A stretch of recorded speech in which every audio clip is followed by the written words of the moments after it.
Right now, dozens of fires are burning from British Columbia to Saskatchewan, flames reducing homes to piles of ash.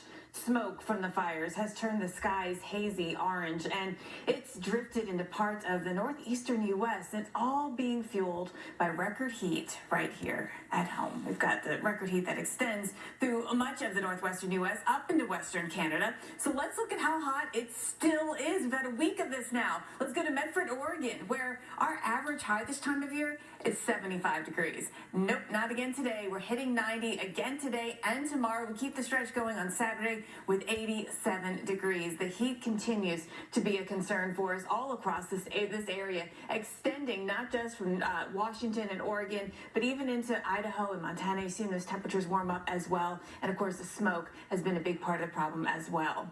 Now, it's not just the Pacific Northwest feeling the heat. Let's check in a place like Las Vegas, where highs today are going to be climbing. We've got those temperatures climbing into the upper 90s. We're going to be watching the temperatures here heating up, and that really can take a toll on you, your body, and your car. Tires are more likely to wear down and crack in dry and hot conditions, and it's not just the outside of your car you need to keep an eye on. The inside can heat up too very quickly as that outside temperature heats up. So let's look at how quickly the inside of a car heats up. We'll go to Vegas, since temperatures today are going to be that hot. 96 degrees, the outside air temperature. In just 10 minutes, the inside of the car is very dangerous, 115 degrees. After 30 minutes, it's 130 degrees. A dangerous situation for kids and pets left in cars. Make sure you beat the heat. Check the back seat. Even in Little Rock, where it's not 96, but it'll be 86, which is hot outside. In 10 minutes, it's a dangerous 105. In 30 minutes, 120 degrees.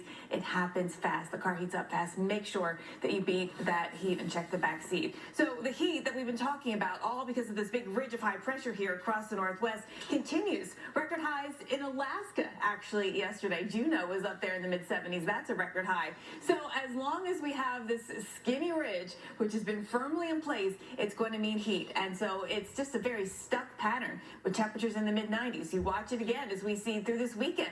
We're not really changing much. 2 weekends in a row, we'll have temperatures running well above average. Now, it may not be Seattle and Portland setting these ridiculous records like we did last weekend, but we are going to see a corridor of heat building now, and we'll see that into parts of Montana, all the way down into still Northern California, where we see those temperatures still into the mid-90s. It's quite the opposite, though, in the Northeast, Alex.